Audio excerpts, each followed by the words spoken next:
After a gripping season premiere that set the tone for a much darker and more fractured season, The Walking Dead, Dead City returned with episode 2, another shit lesson, and it does not hold back. The stakes are higher, loyalties are tested, and both Maggie and Negan are thrown into situations where survival depends on sacrifice and sometimes betrayal. Welcome back to your nerdy show. I'm your host, Spoiler Master. Let's break down everything that happened in episode 2 and unpack that devastating ending. Look, I think it's a solid plan.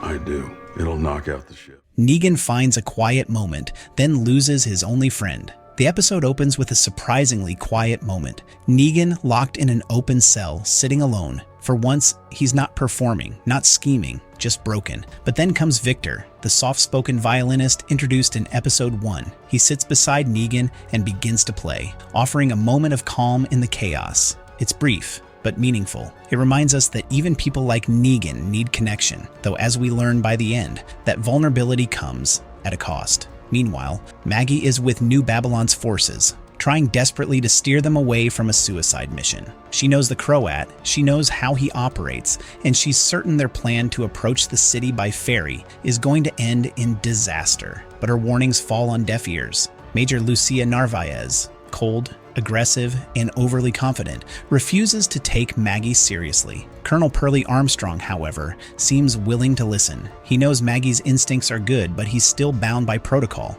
Maggie, caught in the middle, is expected to help but not allowed to lead. Frustrated and helpless, she demands answers. Why bring her at all if they won't hear her out?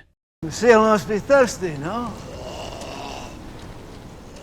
The Croat and Dama plot, and Negan's old self is in demand. Over in Manhattan, the Croat and the Dama continue planning their defense. They know New Babylon is coming, and the Dama is ready to make a statement. This is where Negan gets dragged back into the mess. Holding his new version of Lucille, Negan meets with the Dama and the Croat to weigh in on their attack strategy. The Dama taunts him, implying that he's distracted by his family's arrival. Negan tries to maintain composure and plays along, suggesting they launch a dramatic fireworks-like assault to scare the invading forces senseless. It's a chilling moment, not because of what Negan says, but because of how easily he slips back into the role they want him to play. And yet, the conflict is visible on his face. This isn't who he wants to be anymore. As Maggie tries to reason with New Babylon's command, she's shocked to discover her son Herschel has followed her on horseback. Determined not to be left behind again, the boy's reckless bravery lands both of them in deeper trouble. Narvaez accuses Maggie of desertion, an absurd claim,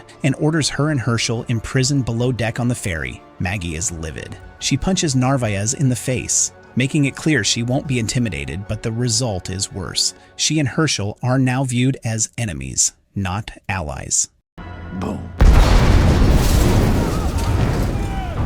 Negan's bombs fall. As the ferry approaches the city, Negan and the Croat's forces are ready. Mines start detonating in the water, destroying the approach. Panic erupts among New Babylon's troops. But in the chaos, Ginny, ever resourceful and silent, frees Maggie and Herschel. The three make a run for a smaller escape boat. Meanwhile, Negan watches from a distance, preparing to unleash the final volley of bombs. Then he sees Herschel, and he freezes. This is where the episode hits hard. Negan knows the consequences of hesitating. He knows what the Dama and the Croat expect from him, but he also knows what it means to take the life of Maggie's son, especially after everything they've been through. He delays the final command just long enough for Maggie, Herschel, and Ginny to escape. One bomb falls, but it's too late to hit the rescue boat. The Croat notices. The Dama, watching from afar, likely notices too. Negan just crossed a line, not the one between ally and enemy, but the one between monster and man.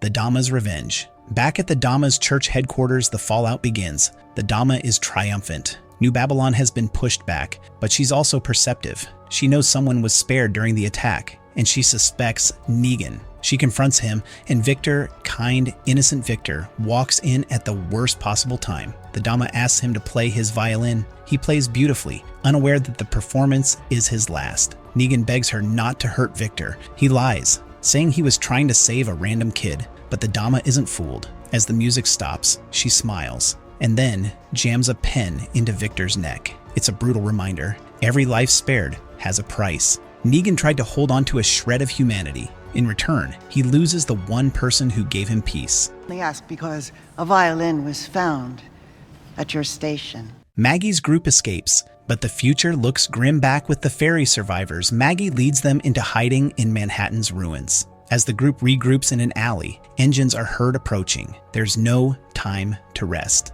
Maggie takes charge and leads them towards Central Park, where she says they can lay low. Finally, Maggie and Herschel share a rare moment alone. He apologizes. She cries. The wall she's built around herself cracks for just a second. And then there's Ginny, quiet and observant. She checks her backpack to ensure the gun she packed is still there. She's got her own agenda, and it's probably tied to Negan. Whether she plans to save him or confront him remains to be seen. For now, the survivors vanish into the tall grass of a forgotten Central Park, unsure of what they'll find. We're utterly dismayed. Where had our fearless leader gone?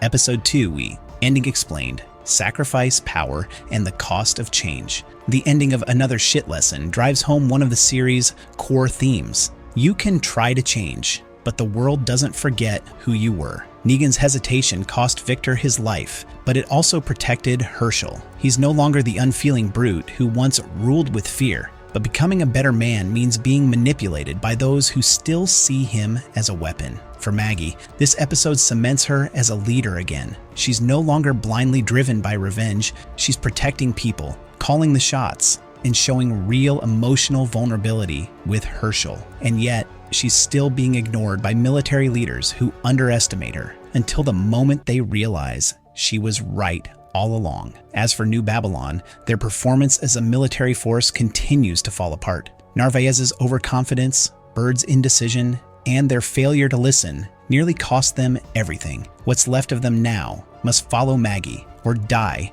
trying to survive in a city that wants them gone. The Dama, meanwhile, remains the series' most chilling villain. She doesn't need guns or walkers to control people, just insight, fear, and the occasional shock of violence. And as she begins to suspect Negan's loyalty is fading, there's no telling what kind of punishment she'll come up with next.